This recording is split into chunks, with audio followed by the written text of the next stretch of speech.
బాలీవుడ్‌కి వెళ్తే ఏ హీరోయిన్ పేరైనా సరే అది డిజిస్టార్‌గా మారుతుంది. అక్కడ ట్రోలింగ్ కూడా గురవలసి వస్తుంది. అక్కడ బాధలు పడాల్సిందే అని ప్రతి ఒక్కరు కూడా చెప్తూనే వచ్చారు. ఇప్పుడు మన సాయి పల్లవి కూడా అలాంటి సిట్యుయేషన్ ఫేస్ చేస్తుంది. అసలు సాయి పల్లవి లాంటి ట్రెడిషనల్ హీరోయిన్ బాలీవుడ్ ఇండస్ట్రీలోకి వెళ్ళి ఎలా నెట్టుకు రాగలదు అని అందరూ ముక్కున వేలేసుకుంటున్నారు. బాలీవుడ్ సినిమాకి సైన్ చేసింది అనగానే షాక్ అయిపోయారు. అసలు ఎందుకు సాయి పల్లవి ఈ విధమైనటువంటి నిర్ణయం తీసుకుంది అనేది ఎవ్వరికీ అర్థం కాలేదు.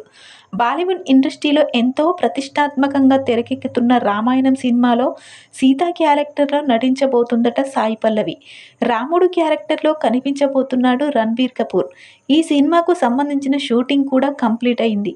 కాగా ఈ సినిమాకు సంబంధించిన చిన్న గ్లింప్స్ టైటిల్ రీసెంట్‌గా రిలీజ్ చేశారు మేకర్స్. రావణుడు భార్య మండోదరి పాత్రలో కాజల్ అగర్వాల్ కనిపించబోతుంది. ఈ వార్త తెలుసుకోగానే సోషల్ మీడియాలో హ్యూజ్ ట్రోలింగ్ స్టార్ట్ అయ్యింది. అంత మంచి అందమైన భార్యను పెట్టుకొని రావణుడు సీత అయిన సాయి పల్లవి దగ్గరికి ఎందుకు వెళ్తాడు అంటూ సోషల్ మీడియాలో విపరీతమైన ట్రోలింగ్ జరిగింది. ఒకటి సాయి పల్లవినైనా మార్చండి, కాజల్ అగర్వాల్‌నైనా క్యారెక్టర్ నుంచి తీసేయండి.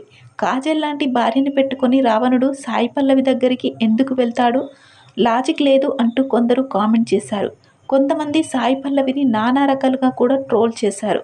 అయితే ఈ ట్రోలింగ్పై సాయి పల్లవి ఫ్యాన్స్ మండిపడుతున్నారు. ముందు నుంచి సాయి పల్లవిని చాలామంది హెచ్చరిస్తూనే ఉన్నారు.